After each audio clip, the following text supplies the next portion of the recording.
Bienvenue dans l'émission Saveurs divines. Cette bonne nouvelle du royaume sera prêchée dans le monde entier pour servir de témoignage à toutes les nations. Alors viendra la fin. Ce pain céleste vous est présenté par Immaculée Niraneza.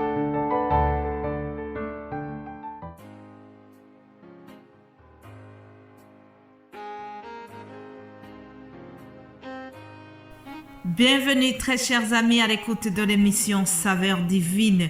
Quelle joie d'arriver ce vendredi. C'est toujours un honneur, un plaisir d'être au service du Père Céleste en vous apportant chaque jour la méditation, la parole de Dieu. Voilà, aujourd'hui nous allons terminer le thème sur la sanctification. Rappelez-vous que nous avons eu comme mot d'ordre ou bien le verset qui nous a conduit toute la semaine se trouve dans Hébreux 12 au verset 14 où il est écrit « Recherchez la paix avec tous et la sanctification sans laquelle personne ne verra le Seigneur. » Alléluia. Nous devons chercher la sanctification, chers amis. Ce thème s'adresse vraiment aux personnes qui sont déjà converties, aux personnes qui ont la foi, qui ont reçu Jésus-Christ dans leur cœur. Alors, une fois que nous avons décidé de suivre Jésus-Christ, nous commençons le chemin de la sanctification. Nous devons vivre une vie qui est différente de l'ancienne vie.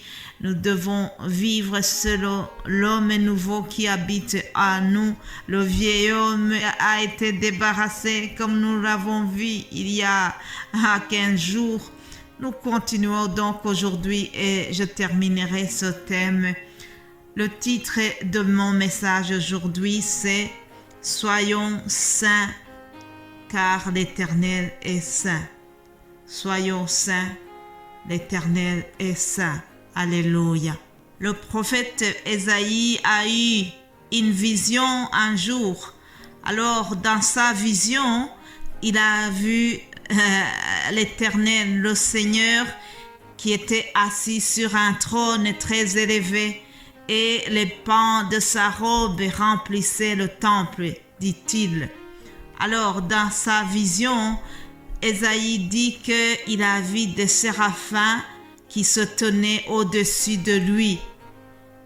Alors, il a décrit les séraphins. La description n'est pas à l'ordre du jour aujourd'hui parce que je dois faire vite pour ne pas trop dépasser le temps. Mais je vous invite à lire Ésaïe chapitre 6. Alors, nous voyons comment les séraphins étaient en train d'adorer l'Éternel. Ésaïe chapitre 6 au verset 3, les séraphins disaient, ils criaient l'un à l'autre et disaient, « Saint, Saint, Saint est l'Éternel des armées, toute la terre est remplie de sa gloire. » Alléluia, je répète, « Saint, Saint, Saint est l'Éternel des armées. Toute la terre est pleine de sa gloire. » Alléluia. Mes bien-aimés de Dieu, nous devons rechercher la sanctification parce que notre Seigneur qui nous a appelés est saint et il veut que nous soyons saints comme lui. Et plus loin, toujours dans ce livre du prophète Ésaïe, nous voyons encore une fois comment Ésaïe déclare que l'Éternel est saint. Dans le chapitre 57 au verset 15, il dit « Car ainsi parle le Très-Haut, dont la demeure est éternelle et dont le nom est saint. J'habite dans les lieux élevés et dans la sainteté. » Je répète, j'habite dans les lieux élevés et dans la sainteté. Dieu est très haut, il est très saint, il habite dans les lieux élevés, ça vous le savez, mais ce qu'il souligne surtout, il dit qu'il habite dans la sainteté.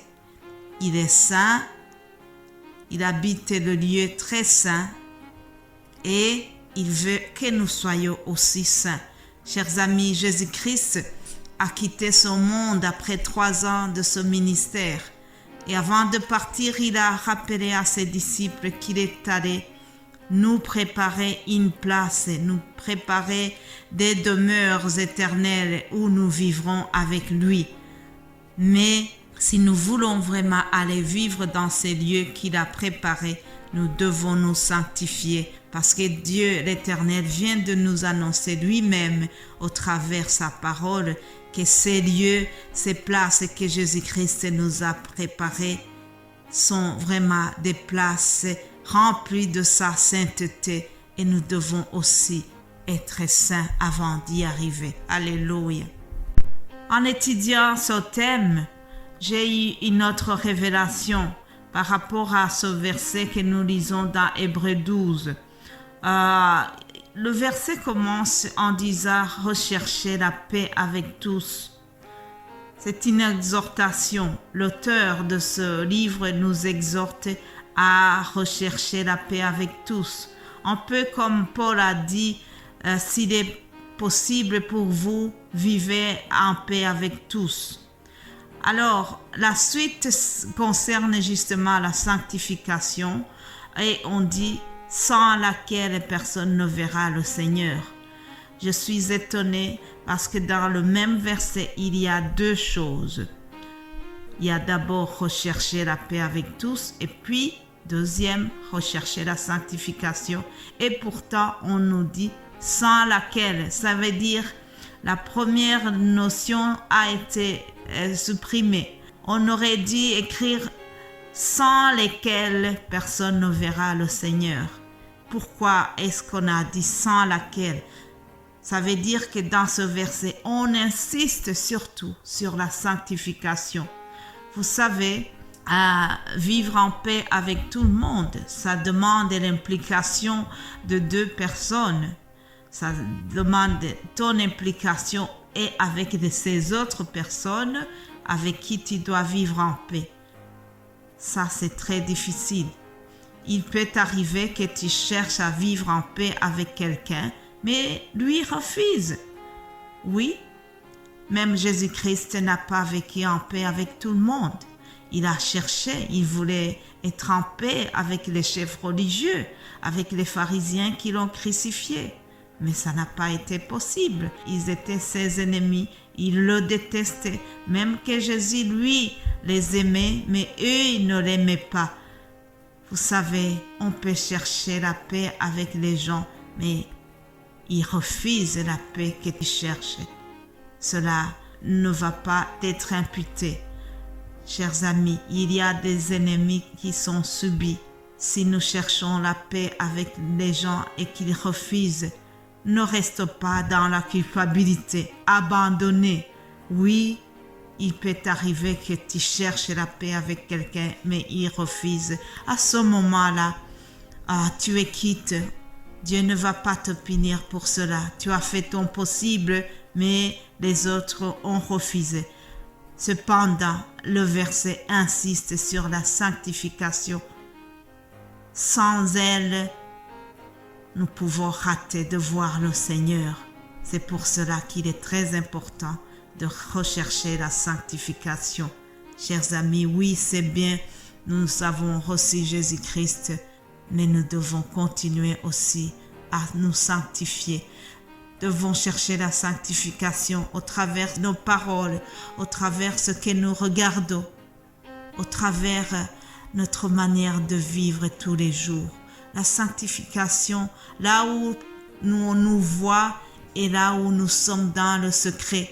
Je reviens toujours à l'exemple de Joseph dans cette chambre avec cette dame.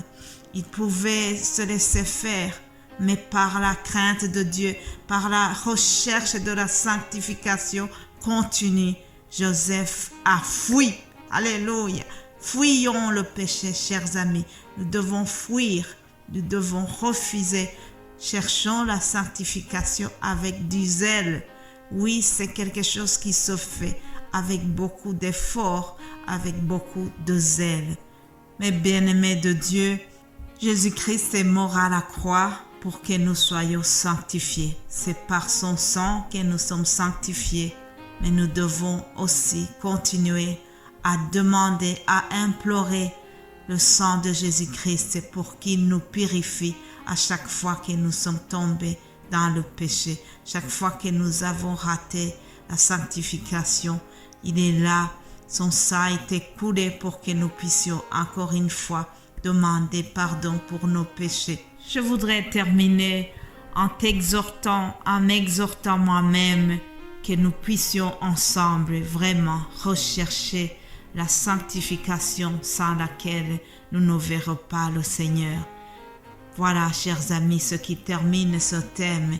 Je vous souhaite de passer un excellent week-end et si Dieu le permet, nous allons nous retrouver lundi pour un autre thème qui vous sera donné. Soyez bénis au nom de Jésus-Christ. Amen, amen.